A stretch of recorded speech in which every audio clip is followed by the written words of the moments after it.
Bonjour à tous, dans cette vidéo, on va voir comment faire un top 3 dynamique dans Excel. Alors, pourquoi dynamique? Eh bien vous voyez, ça c'est le résultat final qu'on va obtenir. Pour l'instant, en M2, j'ai choisi de faire le top par rapport au chiffre d'affaires, mais si je change et que je sélectionne plutôt le nombre de clients par exemple, eh bien vous voyez que le top s'adapte, la troisième ligne a changé.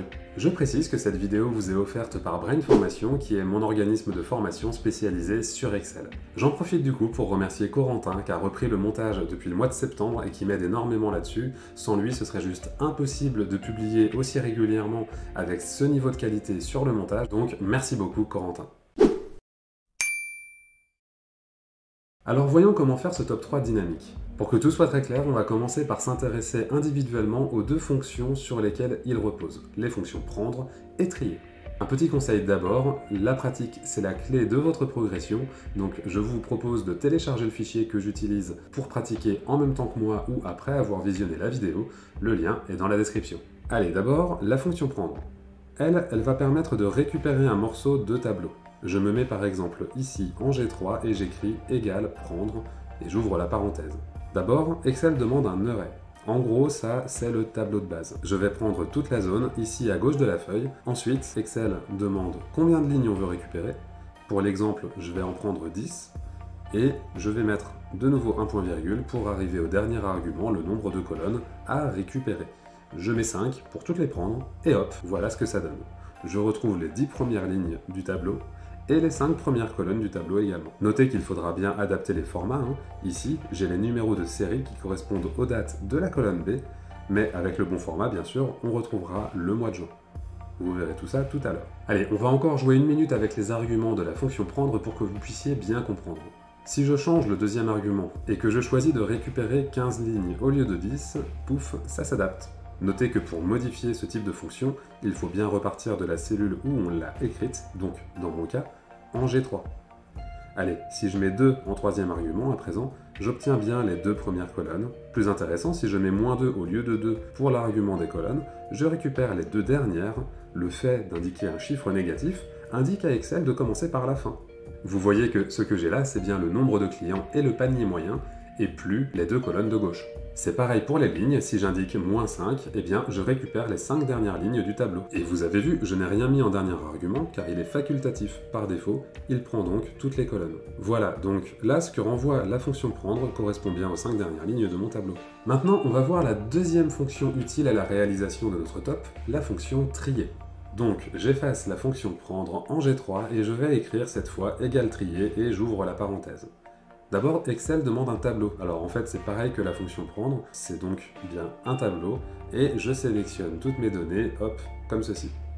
Vous pouvez voir que les autres arguments sont entre crochets, tout comme l'était le dernier argument de la fonction prendre d'ailleurs. Ces crochets, ils indiquent que tous ces arguments sont facultatifs, donc je peux m'arrêter là et fermer la parenthèse. Je valide comme ça et on va voir ce que ça donne. Par défaut, il a trié sur la première colonne, c'est-à-dire les magasins. Par défaut toujours, il a trié par ordre croissant de A jusqu'à Z. Au passage, vous voyez qu'il n'a pas fait la distinction entre la ligne d'en-tête et les autres, du coup mon en-tête se retrouve au milieu des données triées comme le reste entre Lyon et Marseille. Et oui, magasin, ça vient bien après Lyon et avant Marseille. C'est pas terrible, donc on va changer ça. Alors je retourne sur G3 et je vais changer A1 en A2, comme ça c'est tout bon. C'est donc bien trié par ville. On va maintenant s'occuper des autres arguments. J'ajoute un point virgule. L'index de tri, c'est la colonne sur laquelle Excel va réaliser le tri. Si je mets 5, vous voyez que le tri se fait maintenant par panier moyen. Par défaut, rappelez-vous, c'est toujours du plus petit au plus grand pour l'instant. Alors justement, pour changer ça, si j'ajoute un point virgule, l'argument suivant me permet de définir l'ordre de tri, croissant ou décroissant. En mettant moins 1, j'obtiens un tri du plus petit. En mettant moins 1, j'obtiens un tri du plus grand au plus petit. Si je change le 5 en 4, pour l'index colonne, là, je retrouve du coup un tri sur le nombre de clients. Voilà, je pense que vous avez compris le principe de cette fonction trier également. Maintenant, on va combiner les deux pour faire un truc sympa. Pour réaliser notre top, je vais déjà récupérer les en-têtes de colonne de mon tableau principal, je les copie-colle ici, voilà. Ensuite, en G2, je vais utiliser à la fois la fonction prendre et la fonction trier à l'intérieur. Donc, égal prendre, j'ouvre la parenthèse, et là, comme tableau, je vais utiliser une fonction trier. Elle va elle-même se baser sur le tableau d'à côté, comme tout à l'heure, et je ne prends pas l'entête parce que sinon, on a vu ce que ça donne. Du coup, là, on utilisera la fonction prendre pour récupérer juste une partie du résultat du tri. Bien sûr, avant ça, je vais terminer la fonction trier, Donc, après A2 de point E28, j'ajoute un point virgule et on va dire qu'on va d'abord faire notre top par rapport au chiffre d'affaires. Donc, je vais mettre le chiffre 3, puisque la colonne chiffre d'affaires, c'est la troisième de mon tableau. On verra juste après comment faire un truc un petit peu variable. Comme on fait un top, je vais faire un tri décroissant avec -1 pour avoir les valeurs de la plus grande à la plus petite. Voilà, donc pour notre fonction trier, c'est bon. Je ferme la parenthèse et je vais poursuivre la fonction prendre, un point virgule, et je vais maintenant indiquer le nombre de lignes que je souhaite récupérer. Comme on veut faire un top 3, je vais récupérer les 3 premières lignes. Pour le nombre de colonnes, je pourrais écrire point virgule et un 5, histoire de récupérer toutes les colonnes, mais rappelez-vous, cet argument, il est facultatif. Excel nous le rappelle en l'indiquant entre crochets. Par défaut, si je mets rien, Excel va conserver la totalité des colonnes, et c'est bien ce que je veux faire, donc j'efface le 5 et le dernier point virgule, et je valide comme ceci. Voilà mon top.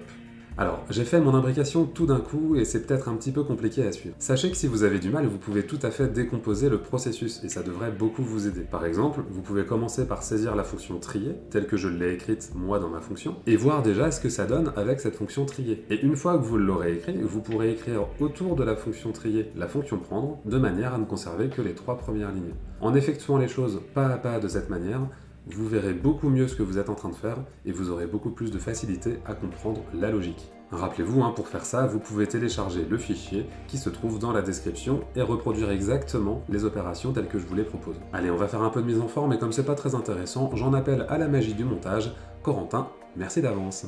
Merci d'avance. Bon, on est d'accord, le but est de pouvoir choisir sur la base de quelle information on veut réaliser le top. Donc, je vais ajouter une zone, ici à droite, qui va nous permettre de choisir ce qu'on veut. Je vais insérer un petit menu déroulant, donc je vais dans Données, Validation des données, je choisis une liste, et comme information à indiquer dans la liste, je vais prendre les 3 en-têtes qui sont là, hop, ça fonctionne nickel. Évidemment, si je veux que mon tableau s'adapte à ce que j'ai en M2, il va forcément falloir que j'y change quelque chose. Donc, en l'occurrence, si je retourne sur G2, c'est bien l'argument index de tri, donc à l'intérieur de la fonction trier, qui détermine sur quelle colonne on effectue le tri. Donc plutôt que d'écrire 3 en dur, on pourrait écrire une fonction si un petit peu compliquée, imbriquée à l'intérieur de la fonction trier, qui est elle-même imbriquée à l'intérieur de la fonction prendre, mais on est d'accord que ça devient un petit peu compliqué, donc je vous propose de décomposer, ça va être beaucoup plus simple. Allez, je vais me mettre en N2 et je vais utiliser une fonction si multiple pour sortir le bon numéro de colonne. Cette fonction si multiple, je l'ai déjà présentée dans une vidéo précédente, donc je vous invite à aller la voir si vous voulez plus de détails, et soit dit en passant, c'est pareil pour le menu déroulant, je me suis pas attardé sur sa création, mais il y a d'autres vidéos sur ma chaîne qui en parlent. Allez, j'écris égal si multiple et j'ouvre la parenthèse. La cellule qu'on va étudier, c'est M2, voilà, et maintenant je vais prévoir les 3 cas possibles. Si c'est le chiffre d'affaires, j'écris 3 pour la 3e colonne. Si c'est le nombre de clients, j'écris 4 pour la 4e colonne. Et si c'est panier moyen, j'écris 5. Je valide comme ça, et ça a l'air de bien fonctionner. Allez, je vais aller faire la modif dans la fonction trier. Au lieu du 3 en index tri, je vais sélectionner M2 tout simplement. On peut tester, vous voyez que c'est tout bien, le tri s'adapte correctement. Il suffit ensuite du coup de masquer la colonne N pour retrouver le résultat vanté au début de la vidéo, promesse tenue. J'espère que ce tuto vous a plu et pourra vous être utile pour mieux comprendre la logique de ces fonctions et d'Excel en général. Pensez à vous abonner à la chaîne et à me laisser un petit like pour me soutenir, et de mon côté, je vous dis à la semaine prochaine pour continuer à progresser ensemble sur Excel.